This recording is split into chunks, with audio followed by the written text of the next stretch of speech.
ni kwamba kutoka kwenye shughuli zangu. Lakini fundisho hili linatufundisha sisi makatekista wote kwamba katika kazi zetu za kila siku za kifamilia na zingine za kijamii, tusijali tunaposikia wito wa kufanya kazi ya kanisa bila kunung'unika. Maana Simoni wa Kirene anatufundisha hivyo. Lakini sisi yote tunayafanya kwa njia ya sala ili aweze Mungu kutujalia nguvu ya kuweza kufanya kazi zetu kwa ujasiri. Kazi ambazo tunastahili kuzitoa ni pamoja na majitoleo yetu, kutoa sadaka na michango mingine, kuwasaidia watu wale ambao wana shida mbalimbali za kimwili na kiroho. Kumbe mtu anashindwa kupeleka shida zake kwamba niweze kusaidiwa vipi, endapo katekista huko pale anaweza kupata nafuu kwa kupitia njia yako kwa kumsaidia. Basi Mungu aweze kutujalia hayo yote ambayo Simoni wa Kirene anayafanya, na sisi tuweze kuiga ili yaweze kustawi katika mioyo yetu. Lakini pia tumekuja huku kuiji ni kwa sababu tu kwamba tupate nguvu mpya, tupyaishwe upya na kazi zetu za katekista, tuache manung'uniko. Tumsifu Yesu Kristo. Yesu, tunakuabudu, tunakushukuru kwa kuwa umewakomboa watu kwa msalaba wako mtakatifu. Na usifu ukarimu wa Simoni wa Kirene. Bwana, unijalie ukarimu kama huo, nitie ushujaa kama huo, niitikie nami wito wa kukusaidia kuchukua msalaba, nitoe zaka na michango yote ya uenezaji wa dini, nijitolee mimi mwenyewe katika kazi ya maendeleo ya dini. Uwajalie vijana wengi wito wa upadre, waweze kuchukua msalaba pamoja nawe kwa ajili ya wokovu wa dunia. Waimarishe viongozi wa dini, ustawishe moyoni mwa waamini wote mwamko wa utume.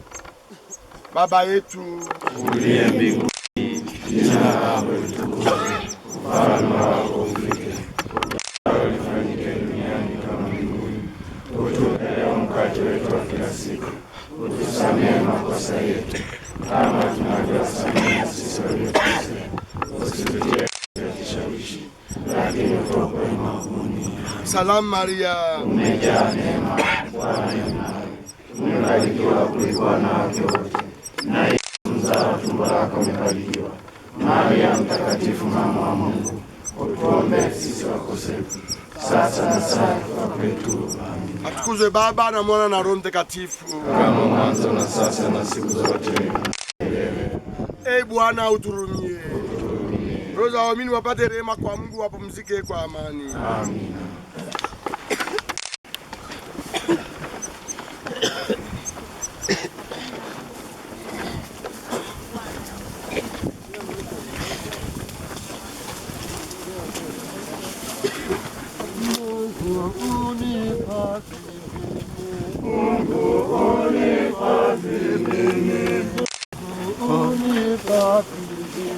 Mungu unifadhili, kwa maana nakukimbilia, kwa maana nakukimbilia, kwa maana nakukimbilia wewe.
Nakukimbilia